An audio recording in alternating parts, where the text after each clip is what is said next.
भगवान ही दो रूपों में आए, स्त्री और पुरुष। स्त्री कम नहीं, पुरुष ज्यादा नहीं, पुरुष ज्यादा नहीं, स्त्री कम नहीं, बिल्कुल सब बराबर है। कोई कहे कि पुरुष ज्यादा, स्त्री कम, स्त्री ज्यादा, ना, फालतू की बातें हैं, दोनों बराबर है।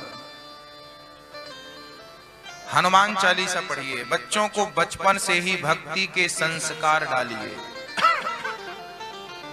आप लोग रोज बच्चों को कहानियां सुनाया करिए, हाथी की, शेर की मत सुनाया करिए। बच्चों को सोने के पहले माँ का परम कर्तव्य है, दादी अम्मा का, नानी का, मासी का, माँ का, इन चारों स्त्रियों का परम कर्तव्य है कि तुम अपने बच्चों को सोते समय एक कहानी सुनाओ। कौन सी कहानी? राम जी की कहानी। राम जी वन में गए, क्यों वन में गए, किसने भेजा, ताड़का को मारा, पूतना को मारा, रावण को मारा, ये सारी चर्चाएं 2-2 मिनट की शॉर्ट करके आप, राम कथा है, कृष्ण कथा है, शिव जी की चर्चाएं हैं, जो आपको याद है। इसलिए आप सत्संग करेंगे तो बच्चों को ज्ञान दे पाएंगे। ये 2-2 मिनट की कहानियां बच्चों को याद कराइए। हिरण्याक्ष था बेटा, उसने पृथ्वी को पाताल में छिपा दिया, तब 12 भगवान ने प्रकट होकर हिरण्याक्ष को मारा। बच्चे को भी अच्छा लगे, उसकी जिज्ञासा बढ़ेगी, ये कौन थे, आप जवाब देते जाइए। गणेश जी की कहानियां सुनाई। गणेश जी की 2 पत्नियां थी। एक बार गणेश जी शंकर जी माता पिता की परिक्रमा लगा रहे थे। ये सब कहानी आपको याद है? कोई नई बात है? सुनाते नहीं, वो शेर चीता की सुनाते रहते हैं बच्चों को। आप ही तो संस्कार बिगाड़ते हैं बच्चों के, बाद में रोते हैं, है ना। रोज कहानियां सुनाया करिए, एक कहानी रोज सुनाइए बच्चों को। वो कहानियां नहीं है, किसान खेत में बीज डालता है कि नहीं, बस ये समझना कि आप कहानियों के माध्यम से बच्चों के अंदर संस्कार का बीज बो रहे हैं। यही संस्कार बच्चों को बचपन से सिखाएं कि राम जी ने पिता की आज्ञा मानकर, माँ की आज्ञा मानकर 14 साल के लिए वनवास चले गए। श्रवण की कहानी आपने कभी बच्चों को सुनाई? फुर्सत कहाँ आपको, सास बहू साजिश देखने से, टीवी देखती रहती हो। बच्चों को कौन सुनाएगा? श्रवण की कहानी कौन सुनाएगा? ये बचपन में सीख जानी चाहिए बच्चों को श्रवण की कहानी। श्रवण श्रेष्ठ क्यों है? क्योंकि उन्होंने अपने माँ बाप की श्रवण की पत्नी पता क्या करती थी? श्रवण की पत्नी एक ही चूल्हे पे, एक ही बर्तन पे 2 प्रकार का भोजन बनाती थी। उसके पास एक बड़ा सा बर्तन था मिट्टी का, उसके 2 पेट थे। मुंह ऊपर से देखने में एक था, बट पेट 2 थे। एक तरफ वो खिचड़ी बनाती थी और दूसरी तरफ खीर बनाती थी। खीर बनाती थी अपने लिए और अपने पति के लिए, और खिचड़ी बनाती थी ससुर और सास के लिए। और खिचड़ी का रंग एक सा होता था खीर जैसा। वो छाछ जानते हैं, मही, मट्ठा, छाछ में चावल डाल देती थी और नमक डाल देती थी, तो वो बन जाती थी खिचड़ी। आप क्या बोलते हैं उसे? हमारे यहां महेरी बोलते हैं। नहीं बनाए? वो बनाती थी, छाछ में चावल डाल के पकाती थी और दूसरी तरफ दूध डालती थी। दोनों का रंग सफेद होता था, मतलब कोई जान नहीं सकता था कि ये खीर है और ये खट्टी, एक मीठी थी एक खट्टी थी, बस। और आमने सामने श्रवण बैठा करते थे। श्रवण के माँ बाप अंधे थे। अच्छा, श्रवण के माँ बाप अंधे क्यों थे आपको पता है? कभी जानकारी हुई आपको? नहीं, आज हम बताएंगे आपको। हुआ क्या था,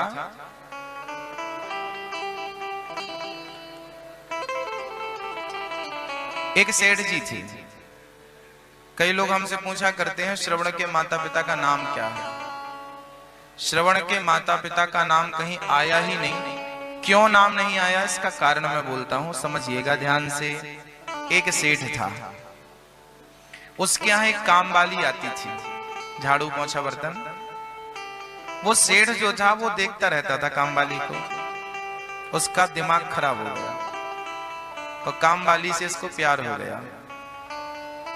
दोनों रहने लगे साथ में।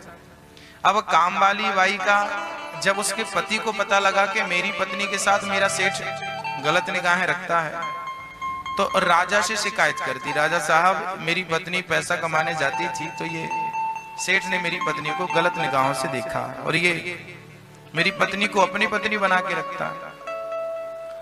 राजा के पास खबर लगी, उस जमाने में राजा ही निर्णय करते थे। राजा ने दोनों को बुलाया, सेठ को बुलाया, आओ। क्यों सेठ जी, आपने इसको गलत निगाहों से देखा? हुजूर गलती हो गई, क्षमा करो। उसको भी पूछा, क्यों तुमने इसे गलत निगाहों से देखा? हाँ, हमारा पति हमें बिल्कुल प्रेम नहीं करता, घर में बैठा निकम्मा बैठा रहता, हमसे काम कराता है। राजा बोले ठीक है, तुम दोनों को अब साथ में ही रहना पड़ेगा, तुम दोनों शादी कर लो। राजा ने निर्णय दिया, तुम दोनों अब साथ में रहो, तुम दोनों प्रेम से रहो। पर तुमने, एक स्त्री ने एक पुरुष को गलत निगाहों से देखा, एक पुरुष ने एक स्त्री को गलत निगाहों से देखा। राजा बोले कि अब तुम लोगों को हम अपने राज्य में जगह नहीं दे सकते, क्योंकि तुम रहोगी तो फिर दूसरे और बिगड़ेंगे।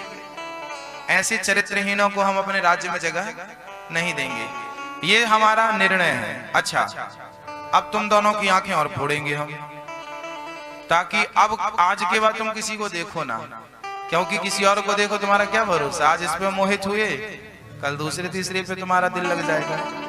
तो राजा ने सजा दी दोनों को कि तुम दोनों की हम आंखें फोड़ेंगे। राजदंड था, सजा दी गई तुम दोनों की आंखें, क्योंकि आंखें ही बिगड़ी ना। आंखें बिगड़ती है तब नियत बिगड़ती है। शुरुआत यहां से होती है, याद रखिएगा। जीवन में जब कोई बिगड़ता है, आप बिगड़ते हैं, आपका मन बिगड़ता है, शुरुआत कहां से होती है? यहां से, आंखों से। राजा ने दंड दिया, तुम्हारी आंखें, दोनों की आंखें फोड़ दी गई और उन्हें देश निकाला दे दिया गया। मतलब राजा ने अपने राज्य से निकाल दिया। वो दोनों, जब राजदंड मिला तो उन दोनों के अंदर बड़ा प्रायश्चित, पश्चाताप, घृणा होने लगी। राम राम, हम भोगों के चक्कर में राज्य से निकाल दिए गए। अब वो दोनों गंगा के किनारे जाकर कुटिया बनाकर दोनों अंधा अंधी रहने लगे। उन्हीं अंधा अंधी से जो पुत्र हुआ, उसी पुत्र का नाम था श्रवण। बाद में उनकी बुद्धि सुधर गई थी और वो गंगा के तट पर रह के दोनों प्रेम से भगवत भजन करने लगे थे, ईश्वर को याद करने लगे थे। जो पाप किया था उसका प्रायश्चित करना चाहते। हे विधाता हमें माफ करो।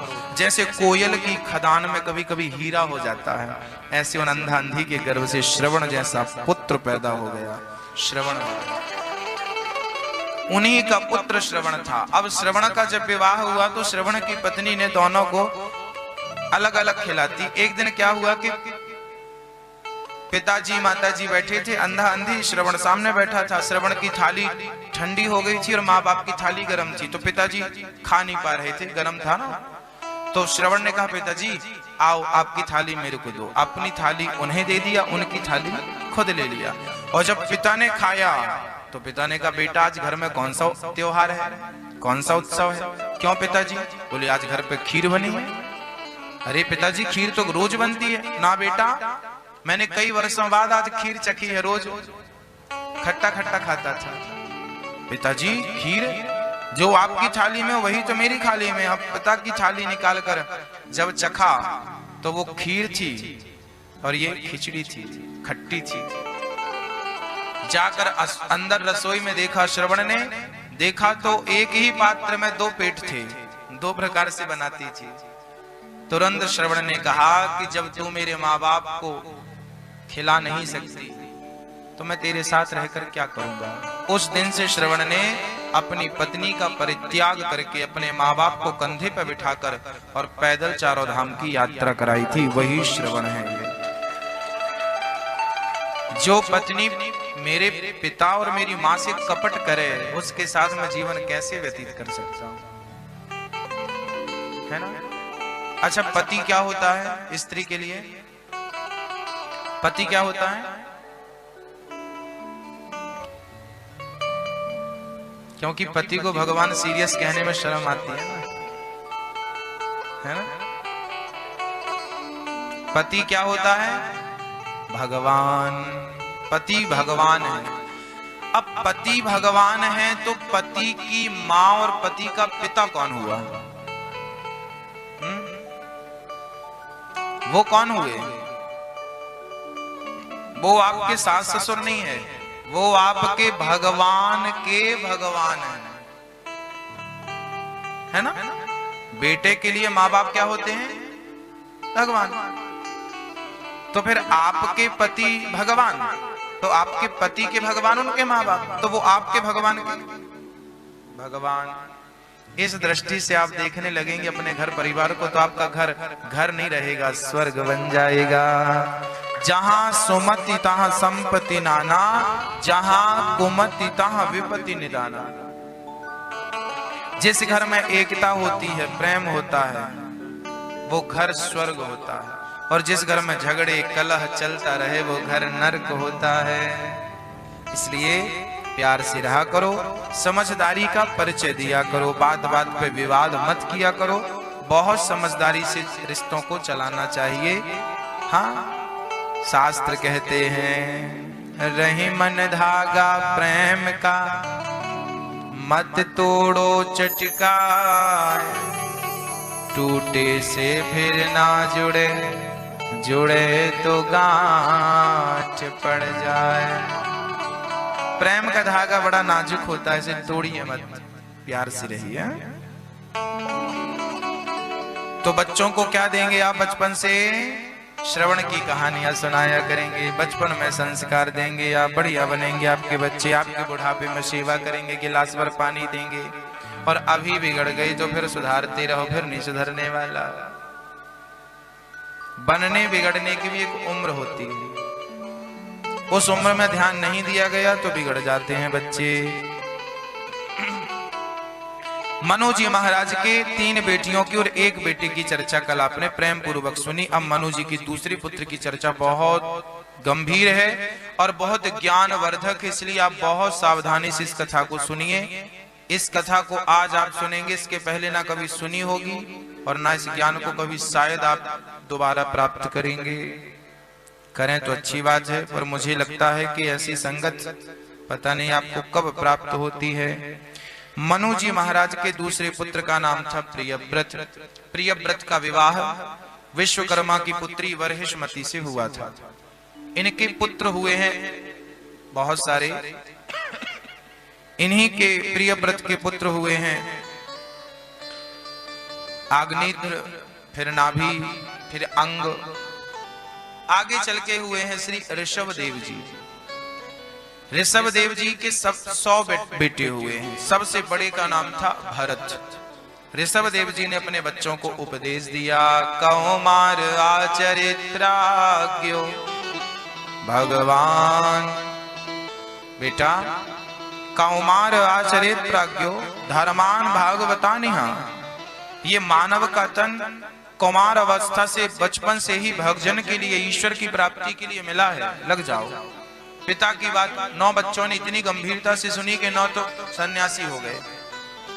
ऋषभ देव जी जंगल में जाकर अपने वस्त्र त्याग करके भजन करके चले गए। ऋषभ देव से ही फिर जैन संप्रदाय, जैन धर्म प्रारंभ हो गया। ऋषभ देव जी उनके 24 तीर्थंकर में एक तीर्थंकर माने जाते हैं। ऋषभ देव जी के सबसे बड़े पुत्र का नाम था श्री भरत जी। भरत ने अपनी प्रजा को उपदेश दिया कि संसार से मन को हटाओ, गोविंद में मन को लगाओ, पर कौन सुनता भैया।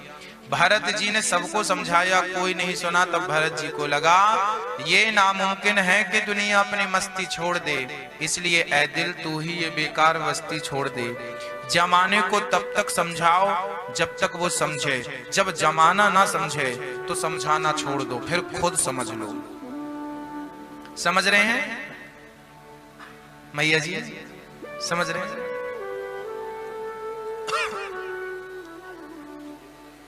सास बहू को तब तक समझाए जब तक वो समझे, ना समझे तो फिर नहीं समझाना चाहिए। माँ बाप भी बेटों को तब तक समझाएं जब तक वो समझे, नहीं समझे तो फिर छोड़ देना चाहिए, है ना? कभी कभी रोटी कड़वी लगने लगती है। बताओ रोटी कड़वी कब लगती है?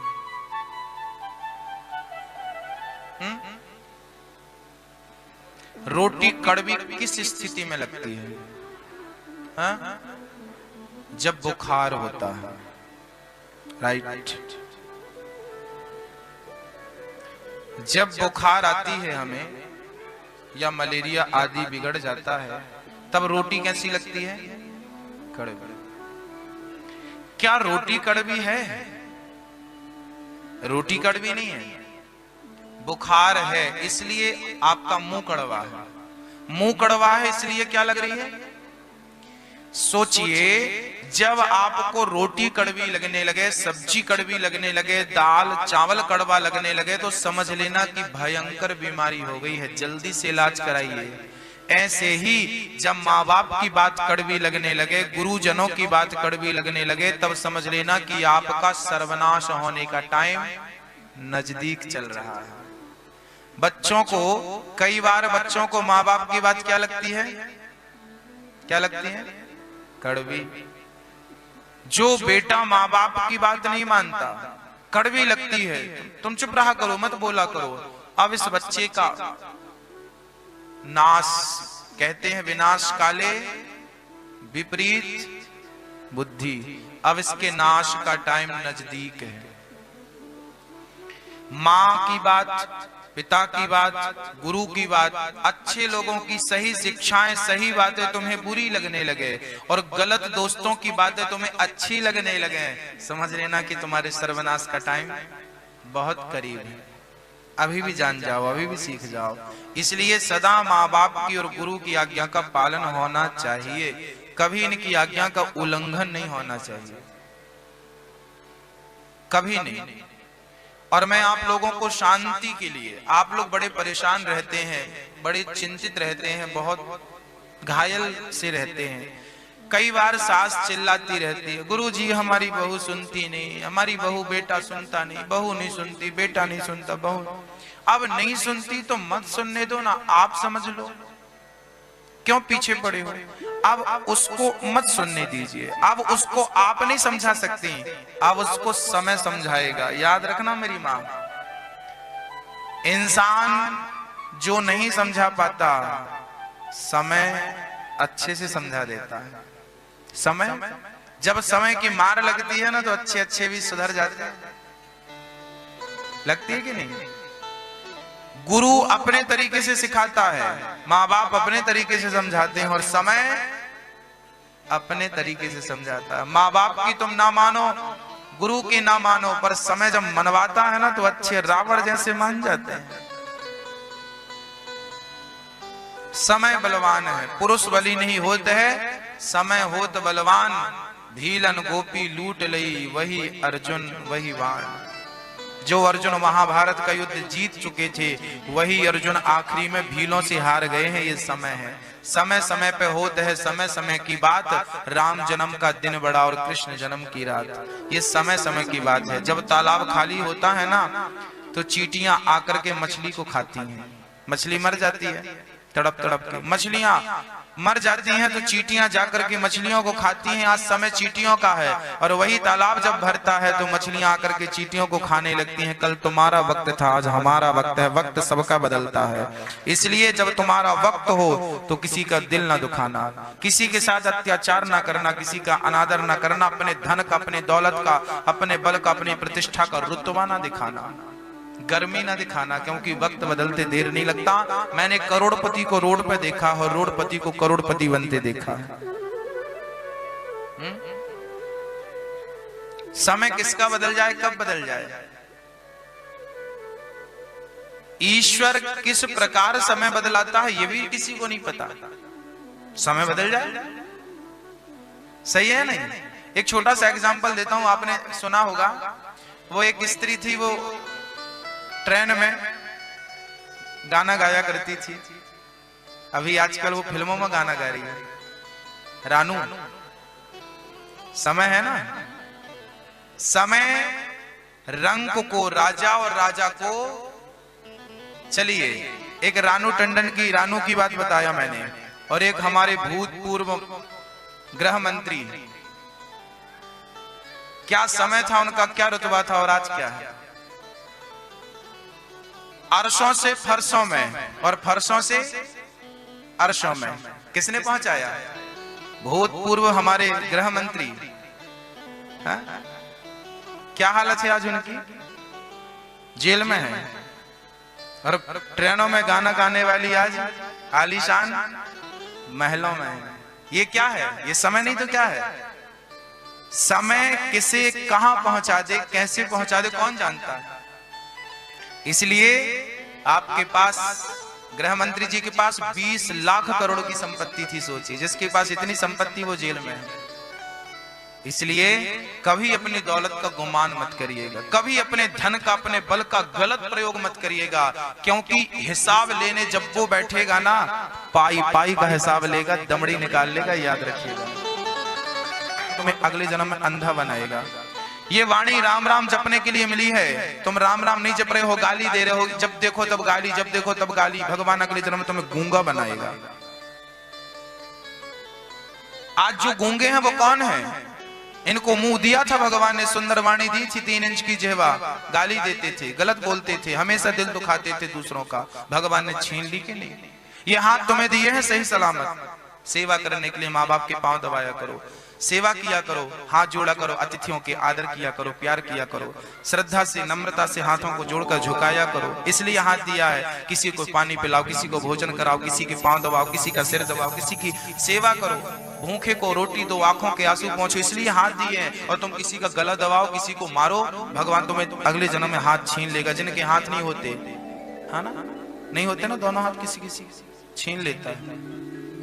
पांव दिए हैं तुम्हें, जाओ तीर्थों को, पांव से चलकर कथा तक आओ, तीर्थों में जाओ, जाओ पांव से चलकर माँ बाप को तीर्थ यात्रा कराओ, जाओ पांव से चलकर किसी की सेवा के लिए कदम बढ़ाओ। नहीं बढ़ाओगे तो तुम्हें बैसाखी दे देगा और वो बिठा देगा साइकिल पर, बैठे रहो, जाओ साइकिल से चलो, पैदल नहीं चलोगे अब तुम, अधिकार खत्म। आपको क्या लगता है, आपको कोई देख नहीं रहा है? जिसने आपको देखने की शक्ति दी, क्या वो आपको देख नहीं रहा होगा? हाँ मेरी माँ, आपको दुनिया देखने की शक्ति जिसने दी है, वो 24 घंटे आप पे नजर बनाए हुए। आप क्या कर रहे हैं, कब कर रहे हैं, कैसे कर रहे हैं, पूरा हिसाब किताब मेरे जी ने कितना बढ़िया काम किया, किसी की रक्षा की है। मृग के बच्चे को, बहते हुए बच्चे को मृत्यु के मुंह से निकाल कर ले आए। जान बचाना अच्छी बात थी, पर भरत जी से गलती कहां हो गई? उस मृग के बच्चे को पाल लिया और उस मृग के बच्चे से प्यार कर लिया, मोह कर लिया। अब दिन भर वो मृग, अब नारायण की, अब नारायण नारायण छूट गया, अब मृग मृग मृग मृग, यहाँ मृग मृग मृग, ये बेटा मृग, यहाँ मृग, दिन भर मृग मृग जपने लगे। भरत जी ने मृग को पाल लिया, जैसे आप लोग कुत्ता पालते हैं, ऐसे भरत जी ने मृग को पाल लिया। आजकल कुत्तों के बड़े ठाट हैं। एक सज्जन हमसे बोले, गुरुजी हमारा कुत्ता बड़ा ईमानदार है। हमने कहा ईमानदार क्यों ना रहे, तुम्हारे दादाजी ही तो हैं। दादाजी? हाँ। हमने कहा जब आदमी मरता है ना, तो घर का चिंतन करते करते मरता है, मेरे घर का क्या होगा, मेरे घर का। जब यमराज जी ने देखा कि ये घर का चिंतन करते करते आया है, तो भगवान ने उसी घर का कुत्ता बना के भेज दिया। जो कल तक मालिक था, आज वो कुत्ता बना है। अंत्ययामति सागति। भरत जी ने मृग से मोह किया। क्या हुआ, जब भरत जी की मृत्यु हुई तो भरत जी को यमराज ने कहा कि आप बड़े पुण्यात्मा हैं, पर मृग का चिंतन करते करते आए हैं, इसलिए आपको मृग बनना पड़ेगा। क्या बना दिया? भरत जैसे संत को क्या बनना पड़ा? मृग बनना पड़ा। क्यों बनना पड़ा? क्योंकि मृग का चिंतन करते करते मृत्यु हुई थी। अंत्ययामति सागति। मरते समय बहुत सावधान रहने की जरूरत है। मरते समय बेटा बेटी नाती पोता इनमें मन लगाने की बिल्कुल जरूरत नहीं है। यहां मन लगेगा तो फिर 84 का चक्कर बिगड़ जाएगा। इसलिए मरते समय केवल भगवान को याद करिए। केवल गोविंद को याद करिए। भरत जी मृग बन कर आए। अब तीसरा जन्म भरत जी ने मृग की योनि को छोड़ा। अब तीसरा जन्म हुआ भरत जी का। सुंदर सा पंडित जी के घर में जन्म लिया, ब्राह्मण बने। ये मानव का तन जो है ना, ये मौका है आत्म कल्याण करने का, भगवान को प्राप्त करने का एक मौका। ये मौका गवाया तो फिर मौका फिर 84 लाख योनियों के बाद मिलेगा। 10वीं फेल हो गए तो पास होने का मौका कब मिलेगा? 1 साल बाद। ऐसे ही मनुष्य बन के ईश्वर को ना पा सके तो फिर उसे पाने का मौका कब मिलेगा? फिर 84 लाख योनियों के बाद एक मौका, वो भी गवाया। गई जिंदगी। कई गोते लगा लिए हम लोगों ने, कई चक्कर काट लिए आप लोगों ने, हम लोगों ने। अभी भी नहीं जागे, अभी भी भोग रहे हैं। अब तो जागो, अब नहीं तो कब जागोगे? हाँ मैया जी, सुबह दोपहर शाम, है ना, यही होता। लड़कपन जवानी बुढ़ापा, यहाँ भी 3 है, यहाँ भी 3 है। लड़कपन जवानी बुढ़ापा, सुबह दोपहर शाम। लड़कपन जो है वो हमारे जीवन का सुबह है। लड़कपन क्या है? सुबह। जवानी जो है वो हमारे जीवन की क्या है? दोपहर है। और बुढ़ापा है वो क्या है? बुढ़ापा आ गया मतलब जीवन की शाम आ गई। सुबह आप दिया ना जलाएं, दोपहर को दिया ना जलाएं, पर शाम को दिया जलाना आवश्यक है या नहीं? बिजली जलाना, लाइट जलाना, प्रकाश करना आवश्यक है कि नहीं? ऐसे ही आप सुबह दोपहर को बिजली ना जलाएं, लाइट ना जलाएं, प्रकाश ना करें, कोई बात नहीं, पर शाम को तो करना पड़ेगा। ऐसे ही लड़कपन जवानी में भले ना जागो, पर बुढ़ापा आ गया, जीवन की शाम आ गई, अब तो भक्ति का दिया जला लो, अब तो प्रेम का दिया जला लो। अब नहीं जलाओगे तो कब जलाओगे? क्योंकि शाम के बाद सीधे रात आएगी। रात मीन्स मृत्यु, अंधकार। तो आप जितने यहाँ बुजुर्ग बैठे हैं, आपके जीवन की क्या आ गई है? दीपक कौन सा जलाएं? दीपक कौन सा जलाएं? भक्ति का दिया जलाएं, प्रेम का दिया जलाएं, क्योंकि जीवन की शाम आ चुकी है। और जिनकी आने वाली है वो भी सावधान रहें, अभी से जला लो। हाँ, तब की भरोसे मत बैठे रहना, तब आता भी है या नहीं, ये भी गारंटी थोड़ी है। श्री भरत जी महाराज, अब पिताजी ने कहा चलो गायत्री मंत्र याद करो। भरत जी ने नहीं किया, क्योंकि उनको लगा कि मैं गायत्री मंत्र याद करूंगा, पिताजी बोलेंगे अब शादी करो, ये करो, झंझट में उलझा देंगे, इसलिए उन्होंने बोला ही नहीं। इसलिए उनका नाम पड़ गया मूर्ख भरत, अर्थात जड़ भरत के नाम से सृष्टि जानने लगी। क्या नाम पड़ा? जड़। जड़ मतलब मूर्ख, जड़ भरत। पिताजी मर गए, भाइयों ने रखा, भौजाइयां खाना देती हैं तो बासी रोटी देती नमक के साथ, और को भी 1000 ताने मारती हैं। एक दिन भाइयों ने कहा जाओ धान बो दी है, जरा चिड़ियों को उड़ाना, चिड़ियां पूरी धान चुग जाती हैं। भरत जी गए जंगल में, बाजा बजा बजा के कह रहे हैं राम जी की चिड़िया, राम जी का खेत, और खाओ री चिड़िया भर भर पेट। भरत जी बजा बजा के सबको करे खाओ। भाइयों ने आया, निकम्मा किसी काम का नहीं, चिड़िया उड़ाने के लिए बिठाया था, बैठा खिला रहा, घर से निकाल दिया, चल किसी काम का नहीं, निकम्मा है तू, घर से निकाल दिया। भाइयों, भरत जी को लगा चलो ये अच्छा हुआ, घर से निकाल दिया, बढ़िया हुआ। मैं घर से भाग जाता तो लापता के पोस्टर चिपकवा देते, इसलिए इन्होंने भगाया है, अब कोई झंझट नहीं, ये कंप्लेंट भी नहीं कराएंगे पुलिस में। अब भरत जी निश्चिंत होकर भगवान को याद कर रहे हैं। जंगल थे, जंगलों में जाते हैं और प्रेम पूर्वक भगवान को याद करते हैं। तब खाई थी, उसके चक्कर में देखो मृग बनना पड़ा, फिर आज ये दशा हुई। भगवान को भूल गए थे, मृग को याद किया था, तो फिर से देखो ये। हाँ, आप लोग भी यदि भगवान को भूल के दुनिया को याद करेंगे ना तो फिर मुंह की खाएंगे आप। भरत जी महाराज अब नहीं खाना चाहते। दूध से जला हुआ बालक, दूध से जली हुई बिल्ली छाछ को भी भूख भूख के पीती है, बस समझ लीजिए आप। भरत जी महाराज निश्चिंत होकर बैठे थे। एक दिन उनके साथ एक घटना घट गई। सिंधु सौवीर देश का राजा रहुगण नाम था। रहुगण वो पालकी पर राजा था, चढ़ के जा रहा था। उसी समय उनका एक कहार बीमार पड़ गया। तो भरत जी हट्टे कट्टे मोटे ताजे थे, तो भरत जी को बोले आओ तुम मेरी पालकी उठाओ। कहारों ने लगा दिया भरत जी को, भरत जी चल पड़े। आगे चींटियों का समूह था, भरत जी को लगा पांव रखूंगा सारी मर जाएंगी, तो भरत जी ने छलांग लगाई। भरत जी ने छलांग लगाई तो राजा रहुगण की पालकी सिर पे टकरा गई। अब राजा रहुगण गुस्सा हो गए, अरे भाई कौन है उछल कूद कर रहा, जानता नहीं मैं कौन हूं। कहारों ने कहा महाराज ये नया नया भर्ती हुआ है, बिना इंटरव्यू का यही उछल कूद कर रहा है। कहारों को बोला समझाओ उसे। समझाया, राजा बड़ा खतरनाक, सीधे सीधे चलो मार डालेगा। भरत तो संत थे, कोई प्रभाव नहीं पड़ा। आगे फिर चींटियों का समूह था, भरत जी ने फिर छलांग लगाई और अब की छलांग इतनी तेज थी कि राजा रहुगण की पालकी सिर्फ ऐसी लगी, रक्त बहने लगा, रक्त की धार बह गई। राजा रहुगण अब पर्दा हटाकर देखा कौन है। कहारों ने कहा ये हट्टा कट्टा बैठा है। अब भरत जी पर व्यंग छोड़ रहा है रहुगण, अच्छा बड़ा दुबला पतला है, मेरा वजन नहीं उठा पा रहा है, आज मैं तुझे मृत्यु दंड दूंगा, आज मैं तुझे मारूंगा। भरत जी को लगा कि मैंने जीवन में कभी बोला नहीं। अच्छा भरत जी ने पूरी जिंदगी में बात नहीं की किसी से, उनको लगा बात करूंगा फंस जाऊंगा, बात ही नहीं करते थे वो। पर भरत जी को लगा कि आज मैंने इसकी पालकी कंधे पे उठाई है, और संत जिसका भार उठा लेते हैं उसका कल्याण करके ही छोड़ते हैं। भरत जी को लगा जब बोलना पड़ेगा। तब भरत जी ने पहला वाक्य रहुगण से कहा, राजन आपने कहा हमें मारोगे, पहले ये बताओ आप मारोगे किसे, शरीर को या आत्मा को? मृत्यु किसकी होती है, शरीर की या आत्मा की? कौन मरता है भाई? किसकी मृत्यु होती है? शरीर की। आत्मा की मृत्यु नहीं होती। मैं कौन हूं?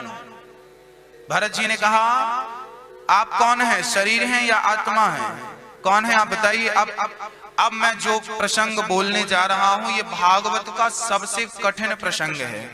यदि आपकी समझ में आए तो बहुत सावधानी से मैं कोशिश करूंगा कि आपको सरल से सरल शब्दों में समझाया जाए। विषय बड़ा गंभीर और बड़ा कठिन है, इसलिए आप कोशिश करिएगा, नहीं तो ये सिर के ऊपर से जाएगा।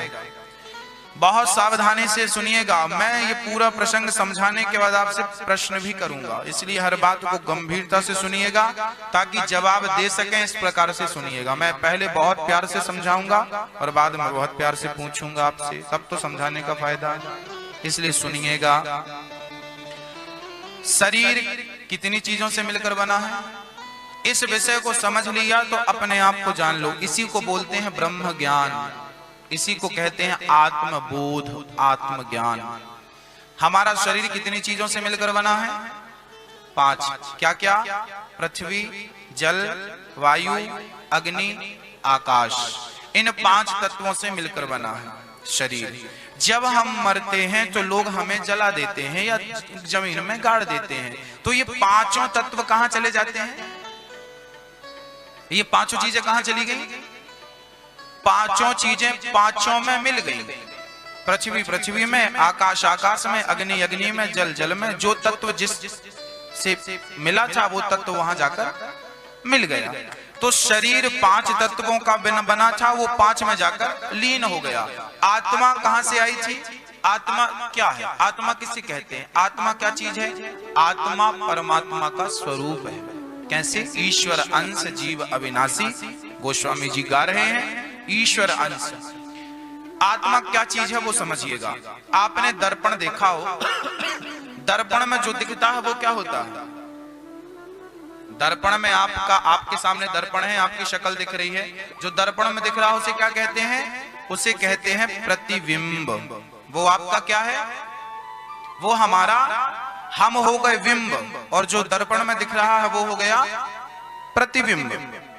बिंब है तो प्रतिबिंब है, बिंब ही ना होता तो प्रतिबिंब भी। मैं हूं ना तब तो मेरी शक्ल है, मैं नहीं हूं तो मेरी शक्ल कहां से आएगी दर्पण में? तो जो दर्पण में दिखता है वो मेरा प्रतिबिंब है। ऐसे ही हमारे अंदर जो आत्मा है ये ईश्वर का प्रतिबिंब ही हम सबके भीतर आत्मा के रूप में विद्यमान है। आत्मा ईश्वर का स्वरूप है। कैसे? बोले आत्मा ईश्वर का प्रतिबिंब है। कैसे? बोले आप घड़े में पानी भर के रख दो तो हर घड़े में ना एक सूर्य नजर आएगा आपको। जब सूर्य का प्रकाश पड़ेगा ना तो सूर्य की परछाई प्रतिबिंब दिखता है। कभी देखा आपने? घड़े पे सूर्य का प्रतिबिंब पूरा सूर्य दिखता, गोल दिखता ना मैया, हाँ जी, वो सूर्य नहीं होता, वो सूर्य का प्रतिबिंब होता। ऐसे हमारे अंदर जो आत्मा है वो ईश्वर का प्रतिबिंब है। एक सज्जन ने हमसे प्रश्न कर लिया, गुरुजी आज के 100 साल पहले हिंदुस्तान की जनसंख्या मात्र 1 करोड़ थी, 10 करोड़ थी, आज 135 करोड़ जनसंख्या है। गीता में लिखा है आत्मा कभी मरती नहीं है, आत्मा कभी जन्म नहीं लेती। नैनम चिंदंती शस्त्राणी नैनम दहती पावका, ना आत्मा का जन्म होता ना आत्मा की मृत्यु होती। जब इसका जन्म ही नहीं होता तो पहले 10 करोड़ की आबादी थी, आज 135 करोड़ की आबादी है। इतनी सारी आत्माएं आ कहां से गई? जब आत्मा का जन्म ही नहीं होता तो ये जनसंख्या दिनों दिन बढ़ कैसे रही है ना? तो इसका कारण है, आप कभी दर्पण की दुकान पे जाएंगे तो जितने दर्पण वहां पे होंगे सारे दर्पण में आपका प्रतिबिंब दिखाई पड़ेगा कि नहीं? आप एक हैं, आप एक हैं, 1000 दर्पण आपके सामने होंगे तो आपके 1000 प्रतिबिंब हो जाएंगे या नहीं? हाँ या ना में जवाब चाहिए। हो जाएंगे। प्रतिबिंब हजारों हो सकते हैं, लाखों करोड़ों हो सकते हैं, 10 भी हो सकते हैं और 10,000 भी हो सकते हैं, है ना? ऐसे ही आत्मा ईश्वर का प्रतिबिंब है ना? वो कितने भी अधिक हो सकते हैं और कितने भी कम हो सकते हैं, वो प्रतिबिंब। अच्छा दर्पण यहाँ था तो मैं दिख रहा, अब दर्पण हटा लो, कहां चला गया प्रतिबिंब? कहां चला गया बताओ? प्रतिबिंब कहां चला गया? प्रतिबिंब जाके बिंब में मिल गया, यहीं से निकला था। हटा तो क्या हुआ? प्रतिबिंब जो है बिंब है, बिंब ही प्रतिबिंब है, प्रतिबिंब ही बिंब।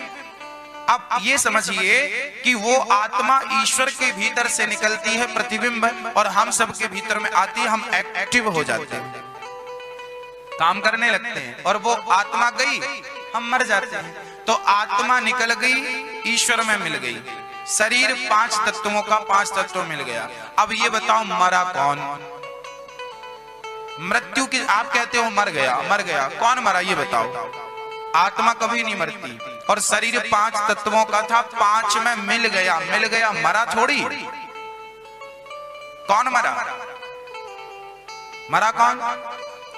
सीधी बात यह है कि मृत्यु होती ही नहीं है, कोई मरता ही नहीं है। देखिए ना, प्रैक्टिकल देखिए, 5 तत्व 5 में जाकर मिल गए, आत्मा परमात्मा मिल गई, मरा कौन? अज्ञानवश हम कहते हैं मर गया। और समझाऊंगा भाई, लड़की सिलीगुड़ी की है, शादी हो गई दिल्ली में, तो लड़की ससुराल चली गई, ससुराल चली गई तो अपना घर परिवार आंगन सब छोड़ के गई कि नहीं?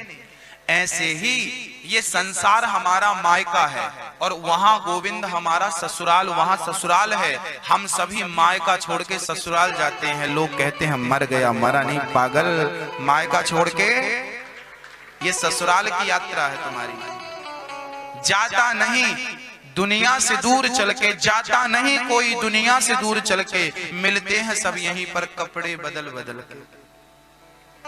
कहते हैं जैसे हम कपड़ा, पुराना कपड़ा छोड़कर नया कपड़ा पहन लेते हैं, वस्त्र पहन लेते हैं, ऐसे ही आत्मा पुराना शरीर छोड़कर नया शरीर धारण कर लेती है। वाशांसि जीर्णानि यथा विहाय, गीता के 11वें अध्याय में ये बात बहुत बढ़िया भगवान ने कही है।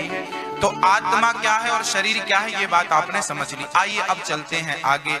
अब यहाँ एक प्रश्न खड़ा हो गया कि महाराज जी, फिर हमने जो पाप किया, जो पुण्य किया, उस पाप और पुण्य का भोक्ता कौन बना? आपने जो पुण्य किए हैं, जो पाप किए हैं, वो पाप और पुण्य भोगेगा कौन?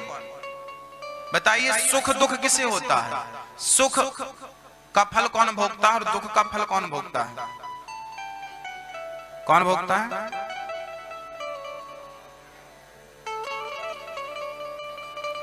हमारे सुख और दुख का फल ना तो शरीर भोगता है। अच्छा, शरीर को सुख दुख होता है क्या?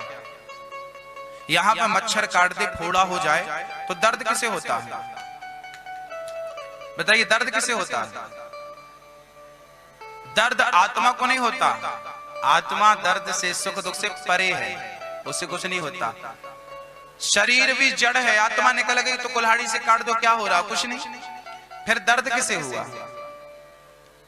किसे होता है? बोलो, उत्तर दो, गलत ही सही बोलो, पर किसको होता है? आपको प्रमाण सहित देता हूं। शून्य का आविष्कार किसने किया था? आर्यभट्ट ने। आर्यभट्ट जी को एक बार कैंसर हुआ था। उनकी हिस्ट्री कभी पढ़ के देखिएगा, आपको मिलेगा। आर्यभट्ट जी को एक बीमारी हुई थी भयंकर। आज के जमाने में उसे कैंसर कहते हैं, उस जमाने में कुछ और कहते थे। वैद्य जी को उस प्रकार उस जमाने में डॉक्टर नहीं हुआ करे। बहुत ध्यान से समझना, मैं आपको क्या समझाना चाह रहा हूं। विषय बड़ा कठिन है, आप कितना समझ पाएंगे मुझे नहीं पता। आर्यभट्ट जी को कैंसर हुआ, वैद्य जी के पास गए। वैद्य जी ने कहा कि आपको बीमारी है, ऑपरेशन करना पड़ेगा। भट्ट जी ने कहा कर दो। उस जमाने में शून्य का इंजेक्शन नहीं था। यदि ऑपरेशन करना था तो फिर यूं ही फाड़ना पड़ता, यूं ही चीरा लगाना पड़ता, यूं ही। अब सोचिए कि आपको बिना बेहोश किए कोई फाड़े है तो कितना दर्द होगा। वो दर्द और कई गुना बढ़ जाएगा। भट्ट जी बोले आप करो। भट्ट जी लेट गए। और भट्ट जी गणित के बहुत बड़े विद्वान थे। उनने अपने दिमाग में बहुत बहुत कठिन एक सवाल ढूंढ लिया। अब पूरा मन उसी का उत्तर प्राप्त करने में लगा दिया। यहां वैद्य जी ने फाड़ा, दवाई भरी, टांके लगाए, और वहां उनका माइंड सवाल के हल की ओर चलता रहा, चलता रहा, चलता रहा। 2 घंटे बीत गए। डॉक्टर ने ऑपरेशन सफल बनाया और वहां भट्ट जी का भी उत्तर मिला। भट्ट जी उठ के बैठे, भाई आपने ऑपरेशन नहीं किया? ऑपरेशन हो गया। अरे ऑपरेशन हो गया। अब थोड़ी देर बाद उनको दर्द हुआ। हाँ अब हुआ ऑपरेशन, यहाँ दर्द हो रहा। अब मैं आपसे एक सवाल करता हूं। भट्ट जी को इतना बड़ा ऑपरेशन हुआ, चीरा फाड़ी सब हो गई, पर उनको दर्द क्यों नहीं हुआ? मैं आपसे पूछ रहा हूं।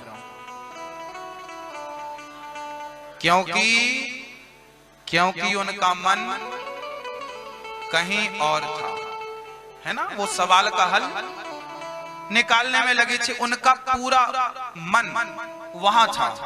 इसका अर्थ है कि सुख और दुख का कारण ना तो आत्मा है, सुख और दुख का कारण ना तो शरीर है। सुख दुख का कारण केवल मन होता है। मन यदि शरीर में है तो यहाँ की हर एक्टिविटी उसे होगी और वो सुख दुख होगा। यदि मन यहाँ शरीर से मन, आप कभी कभी प्रैक्टिकल में, आपका प्रैक्टिकल बोलता हूँ, कभी कभी ना आपके सिर पे दर्द होता है, कमर में दर्द, हाथ में दर्द, या कुछ भी प्रॉब्लम होती है, और आप कोई, जैसे आप कथा में बैठ गए, आपका कोई दर्द है, कोई पीड़ा है, कोई बीमारी है या कुछ भी है, जब कथा में बैठ गए थोड़ी देर के लिए आप दर्द भूल जाते हैं क्या? कोई टीवी में सीरियल देखने लगे तो आप थोड़ी देर के लिए अपना दर्द, अपनी पीड़ा भूल जाते हैं कि नहीं? क्यों भाई? दर्द तो था, आप कराह रहे थे, चिल्ला रहे थे, दर्द है, दर्द है। थोड़ी देर के लिए मन लगा वहां पे, यहां से मन हट गया, मन वहां लग गया तो दर्द खत्म कि नहीं? हाँ, इसका अर्थ है दर्द तो भाई भोला तो है, पर मन हट गया ना तो दर्द समाप्त हो गया। मन यदि शरीर में होगा तो दर्द का अनुभव होगा, सुख और दुख का अनुभव होगा। इसलिए सुख और दुख ना शरीर को होता है ना आत्मा को। सुख दुख केवल मन की बातें हैं भक्तों। मन ही इसका भोक्ता होता है, मन ही चक्कर में डालता है आपको। माया मरी ना मन मरा, मर मर गया शरीर, आशा तृष्णा ना मरी, कह गए दास कबीर। झंझट किसकी है बताइए? झंझट किसकी है? मन की। सारी समस्याएं कहां से उत्पन्न होती हैं और समाप्त कहां होती हैं? मन से। मन भाग रहा है तो गलत है और शांत हो गया तो अच्छा है। मन में कामनाएं ज्यादा हैं तो गलत है और मन की कामनाएं मिट गई तो अच्छा। भाई उदाहरण समझिए ना, एक लोहा है, पानी में डालो डूब जाता है, पर वही लोहा नाव पे लगा है, जहाज पे लगा है, कील बन करके, चेयर बन करके, तो क्या वो डूब रहा है? लोहा पानी में डूब जाता है पर वही लोहा नाव से जुड़ जाए ना तो पार भी लगा देता है। ऐसे ये मन लोहा है, ये मन सत्संग से अलग हुआ तो डूब जाएगा और डुबा देगा, और ये मन सत्संग से जुड़ गया तो भवसागर से पार लगा देगा। ये मन पार भी लगाता है और ये मन आपको डुबाता भी है। अब डूबना है या पार लगना है वो आप पर निर्भर करता है कि आप अपने मन को कहां जोड़ना चाह रहे हैं। सत्संग से दूध पीना है या शराब पीना, दोनों पैसे में आती है। मैंने एक दिन कहा था मन कहां है आपका, दूध की तरफ है या शराब की तरफ है? वो आपकी बुद्धि और आपके संस्कारों पर निर्भर करता है कि आपके संस्कार दूध पीने के हैं या शराब पीने के। आपका मन सही जगह पे लगाने के संस्कार हैं या मन गलत जगह पे लगाने के संस्कार। ये संस्कारों की बात। दान, धर्म, भागवत, इसका फल कौन भोगेगा? गुरु जी कहते हैं गलत करोगे तो नरक जाओगे, फिर नरक कौन जाता होगा? अच्छा, हम मर के कहां जाते हैं? आपके दिमाग में भी कभी कभी ये प्रश्न खड़ा होता होगा कि जब हमारी मृत्यु होती है तो हम मर के सबसे पहले कहां जाते हैं? क्या होता है मरने के बाद? ये प्रश्न आज मैं आपको बताऊंगा कि मृत्यु के बाद आपके साथ, मेरे साथ क्या होगा, वो मैं क्या शास्त्रों में वर्णन है वो आपको सुनाऊंगा। उसके पहले एक बात बहुत जरूरी है, वो सुन लीजिए। हमारे शरीर कितने होते हैं पहले ये समझ लीजिए। आपके शरीर कितने हैं बताइए मैया जी? ओ मैया नींद आ रही है, सो जाना, लोरी सुनाएंगे आपको। बताइए हमारे शरीर कितने होते हैं? हाँ, हम सबके 3 शरीर होते हैं। एक शरीर है स्थूल शरीर, ये जो बैठा है इसे कौन सा शरीर बोलते हैं? बोल के बताओ। स्थूल बोलो। एक शरीर होता है सूक्ष्म शरीर, बोलो। एक होता है कारण शरीर, बोलो। कारण शरीर। कारण शरीर का ज्यादा महत्व नहीं है, कारण शरीर चिता के साथ जल जाता है, इसलिए उसको हम हटा देते हैं। 2 शरीर की बात करते हैं, एक स्थूल शरीर अर्थात ये, एक सूक्ष्म शरीर। आपके पास 2 शरीर रह जाते हैं। मृत्यु के समय इनका ज्ञान होना आपको अभी आवश्यक है। स्थूल शरीर कौन सा है? ये एक सूक्ष्म शरीर होता है। आपने कभी अपने सूक्ष्म शरीर को देखा? आज मैं आपको दिखाऊंगा प्रैक्टिकल। आपने कभी अपना सूक्ष्म शरीर नहीं देखा होगा, आज मैं आपको दिखा रहा हूं। आप लोग जब सोते हैं, अपने कमरे में सोते हैं, खिड़की दरवाजा बंद करके सोते हैं और सपने में चले गए हरिद्वार। सपना देखा ना आपने? स्वप्न देखते हैं कि नहीं? स्वप्न में हरिद्वार, गंगा मैया जय हो, हर हर गंगे, हर हर गंगे, हर हर गंगे। अब सुबह आप बता रहे, सुनो आज मैंने सपना देखा था, गंगा जी में गया, फिर मैं बिहारी जी वृंदावन भी गया, बिहारी जी का दर्शन किया, मैं वृंदावन की परिक्रमा। आप तो सिलीगुड़ी में सोए थे, भैया हरिद्वार कैसे चले गए? और रात भर में घूम घाम के आ भी गए और आपको याद भी, आप बता भी रहे हैं। अब आपसे प्रश्न है कि जब आप स्वप्न देख रहे थे तब आपके पास हाथ, पांव, आंख, कान, नाक सब था या नहीं? कभी कभी सपने में आप दौड़ते हैं, कभी कभी सपने में भागते, चीखते, चिल्लाते, रोते, हंसते हैं। आप तो सो रहे हैं ना भैया जी, फिर ये भाग कौन रहा है? कौन है ये? कौन है ये? इसी को कहते हैं, इसी को कहते हैं सूक्ष्म शरीर। यही है सूक्ष्म शरीर। सूक्ष्म शरीर को मन भी कहते हैं। ये जो मन है ना हमारा मन, ये मन ही सूक्ष्म शरीर है। कई विद्वान सूक्ष्म शरीर को मन भी कहते हैं। तो आप जब मर जाते हैं तब हमारा स्थूल शरीर मिटता है, पर वो सूक्ष्म शरीर कभी नहीं मिटता। अब क्या होता है, जब मैं मरता हूं तो मेरा सूक्ष्म शरीर जो स्वप्न देख रहा था, स्वप्न का दृष्टा कौन है? कोई आपसे पूछे कि स्वप्न का दृष्टा कौन है, स्वप्न कौन देखता है, तो क्या जवाब देंगे? कौन क्या जवाब देंगे? सूक्ष्म शरीर, मन। अच्छा, मन में जो सोचकर सोते हैं ना, कभी कभी वही दिख जाता है, क्योंकि मन ही उसका कारण है। चलिए, अब मैं मर गया, लोगों ने चिता पर रख के जला वला दिया आत्मा। अब क्या हुआ मरने के बाद, चलिए चलते हैं मरने के बाद आपको और मेरे साथ क्या होगा, उस बात को आज ही कर लेते हैं।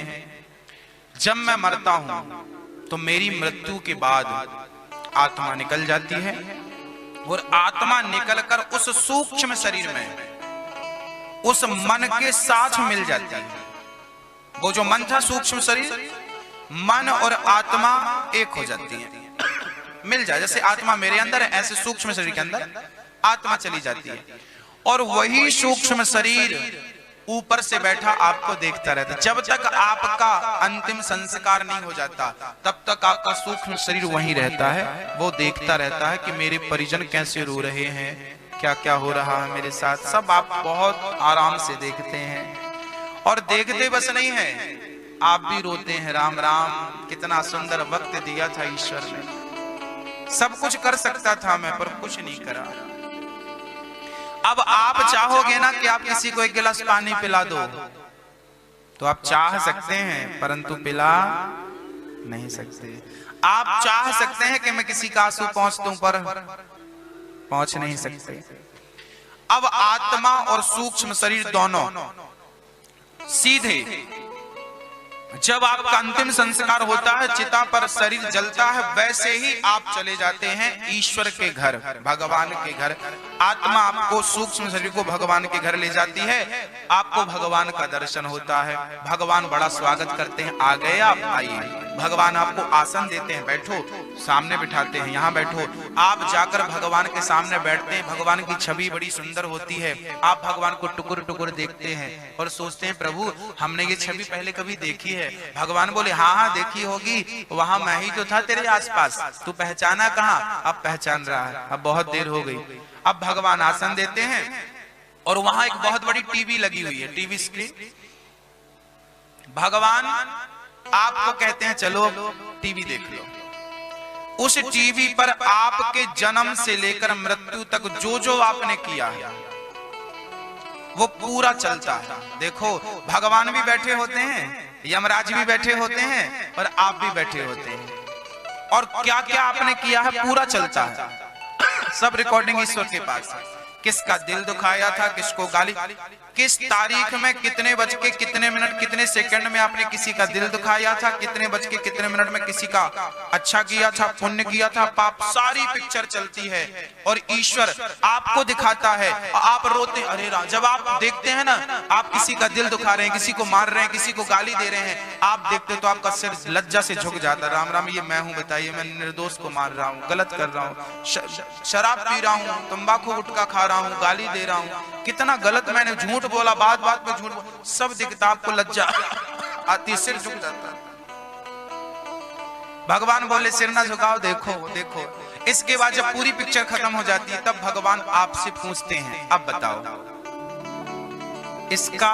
फिर भगवान पुण्य पुण्य अलग करते हैं और पाप पाप। एक तराजू होती है, उस तराजू में पुण्य अलग रख देते हैं एक पलड़े पर, पाप एक पलड़े पर रख देते हैं। फिर तौल कर देखते हैं तो पाप का पलड़ा भारी हुआ, पाप का पलड़ा भारी हुआ तो भगवान बोलते हैं देखो पुण्य तुम्हारे थोड़े से हैं, पाप तुम्हारा इतना सारा, अब बताओ तुम्हें पहले क्या भोगना है? पुण्य का फल भोगना है तो स्वर्ग चलो, पाप का फल भोगना है तुम बताओ क्या करें? फिर आपसे भगवान पूछते हैं, तब आप कहते हैं कि प्रभु हमारा पाप थोड़ा है, हमें पहले पाप भोगा दीजिए फिर बाद में हम स्वर्ग का फल भोगेंगे पुण्य। या पहले आप कहते हैं कि पुण्य भोगा दीजिए या पहले पाप। पुण्य छोड़े होते हैं तो वो भोग भोगा के आप खत्म कर लेते हैं। मेरे पास 100 रुपए हैं जेब में, खर्च कर लिया खत्म। पुण्य थे सब भोग लिया, सुख भोग लिया खत्म। अब बचा क्या? पाप, पाप बचा। अब भगवान तैयार हो जाओ। तो पाप भोगने के लिए भगवान ने फिर मृत्यु लोक में भेज दिया, या तो चूहा बना के, या तो बिल्ली बना के, चमगादड़ बना के, पक्षी बना के, लंगड़ा लूला बना के भेज दिया, अंधा बहरा बना के भेज दिया, गरीब दुखारी भिखारी बनाकर भेज दिया। जाओ तुम्हें रोटी भी नसीब नहीं होगी, पेट भर के तुम खा भी नहीं पाओगे और अच्छी नींद, तुम कंबल तक नहीं होता ओढ़ने के लिए लोगों के पास। देखा ना आपने सिलीगुड़ी में कितने लोगों को न ठीक से पहन पाते हैं, न ठीक से सो पाते हैं, न ठीक से खा पाते हैं। हाँ ये क्या है? ये इनके पापों का फल है। अंधा है, पापों का फल है। और पुण्य का फल कैसे? भगवान ने भेज दिया, बढ़िया जाओ सिलीगुड़ी में मारवाड़ियों के घर पैदा कर दिया, जाओ बेटा खूब चकाचक खाना, खूब चकाचक रहना, ये पुण्य का फल है। माताओं आप लोग ये ना समझना आप लोग बढ़िया खा रही हो, बढ़िया पहन रही हो, बढ़िया अच्छी गाड़ियों में घूम रही हो, अच्छी जिंदगी व्यतीत कर रही हो, ये आपके पुण्यों का प्रतिफल है, वही ईश्वर आपको दे रहा है। ये समाप्त हो जाएगा, ये माइनस हो जाएगा तो आपकी भी वही दुर्दशा हो। इसीलिए ये समाप्त हो इसके पहले और कर लो क्या? पुण्य। ये मानव का देह ईश्वर ने तुम्हें दिया है, इससे पाप भी होता है और पुण्य भी होता है। आपको करना क्या है वो आप पर निर्भर करता है। तो आज संसार में जितने लोग हैं, जो लोग कहते हैं ना हम बड़े दुखी हैं, हम बड़े परेशान हैं, ये आपके ही कर्मों का फल है। इसमें कोई को ना काहू को सुख दुख कर दाता, निज कृत कर्म भोग सब भ्राता। यहाँ किसी को कोई सुख नहीं देता, यहाँ किसी को कोई। एक पंडित जी, एक मैया थी, गुरुजी हमारा पति बहुत मारता है, शराबी है, क्या कर? गुरुजी बोले खाना दिया क्या? नहीं दिया। गुरुजी बोले तो घर जाओ। दूसरे दिन फिर दौड़ी दौड़ी आई, गुरुजी आज पति ने बहुत मारा है। गुरुजी बोले कि खाना दिया? हाँ दिया। गुरुजी बोले तो जाओ। बोली गुरुजी पति मारता क्यों है ये बताओ, घर तो मैं जाऊंगी। गुरुजी बोले बेटा ये तेरे पिछले जन्म का हिसाब किताब है। मैं समझी नहीं कुछ। गुरुजी ने कहा बेटा ये जो तेरा पति है ना, ये पिछले जन्म में तेरा बेटा था। कौन सा बेटा? सौतेला बेटा। तू इसकी कौन सी माँ थी? कौन सी माँ थी? सौतेली माँ थी। तू इस बच्चे के साथ बड़ा गलत करती थी, हाथ पांव बांध के धूप पे डाल देती थी, मारती थी। एक बार तो 4 दिन तूने इसे खाना नहीं दिया था। इस जन्म में वो बच्चा तेरा पति बनकर आ रहा, और जितने थप्पड़ मार रहा है ना, ये तेरे ही कर्मों का हिसाब है, इस जन्म में चुका रहा है। याद रखना भक्तों, आपको एक भी थप्पड़ कोई मार दे और एक भी गाली कोई दे दे तो समझ लेना कि ये गाली मुझे मेरे ही कर्मों के द्वारा प्राप्त हुई है। कभी ना कभी मुझसे कोई अपराध बना होगा जिसके परिणाम में ईश्वर ने मुझे ये सजा दी। क्योंकि बिना पाप के दुख नहीं होता और बिना पुण्य के सुख नहीं होता। बिल्कुल अटल सत्य है, अटल सत्य। आप इसलिए कहा करता हूं पुण्य करते जाइए, पुण्य करते जाइए, किसी के साथ गलत ना करिए। जवाब वहां देना पड़ेगा, वहां सिर झुक जाएगा। इनकम टैक्स की रेट पड़ती है ना, तो अधिकारियों को जवाब देते नहीं बनता। सोचिए यहाँ के लोगों को जवाब देते नहीं बनता। जब जगन्नाथ तुमसे प्रश्न करेगा तो क्या जवाब होगा आपके पास? जगत का नाथ पूछेगा, क्या हिसाब मांगेगा? आपके कर्मों का हिसाब मांगेगा। तुमने ये गलत क्यों किया था? तुम्हें इसलिए मानव का तन दिया, मछली मार मार के खा रहे हो, मुर्गी मार मार के खा रहे हो, अंडे खा रहे हो, इसलिए तुम्हें भेजा था। हर पाप का फल तुम्हें मिलेगा, हर कर्मों की सजा तुम्हें मिलेगी। इसलिए कोशिश करिएगा किसी के साथ गलत ना हो। आज बहुत गलत करते हैं लोग, समझते नहीं, गलत करते जाते हैं, करते जाते हैं, करते जाते हैं। सिलीगुड़ी की कथा 4 तारीख से शुरू हुई। इसके पहले मैं भाटापारा में कथा सुना रहा था, वो टीवी पर लाइव थी। इसके बाद 13 तारीख से भी टीवी पे लाइव होगी। वहां जिन्होंने कथा कराई उन्होंने मुझे सच्ची घटना सुनाई। उन्होंने कहा गुरुजी मेरा आंध्रा में कारोबार है। एक सज्जन ने मुझे सच घटना सुनाई, बहुत ध्यान पूर्वक आप सुनिएगा। उन्होंने कहा कि आंध्रा में मेरा एक काम है, मैं बिजनेस के सिलसिले में आंध्रा जाता रहता हूं। एक बार मैं एक होटल में भोजन करने गया तो वहां पर मैं जाके देखा तो एक बूढ़ी महिला, बूढ़ी स्त्री जिसके वस्त्र फटे थे, मैले थे, गंदे थे, वो स्त्री वहां होटल में बर्तन धुलती थी। एक दिन वो स्त्री बर्तन धुलने के बाद बाहर बैठी थी तो मैंने पूछ लिया कि आप यहाँ बर्तन धुल रही हैं, आप कौन है, क्या है, आप अपने बारे में बताइए। आज की सच घटना बोल रहा हूं। वो स्त्री से मैं आपको मिला भी सकता हूं। वो स्त्री जो फटे कपड़े पहनी थी, उसने कहा कि मेरे 5 बेटे हैं, कोई वकील है, कोई इंजीनियर है, कोई अच्छी पोस्ट में है, पांचों बच्चे हैं। और मैं उन पांचों बच्चों की अभागिन मां हूं। मेरे पति जब गुजर गए तो मेरे बच्चों ने मुझे बोझ समझना शुरू कर दिया। 5 बच्चों ने एक मीटिंग करी और कहा कि 2-2 महीने हम पांचों मां को रखा करेंगे। 2-2 महीने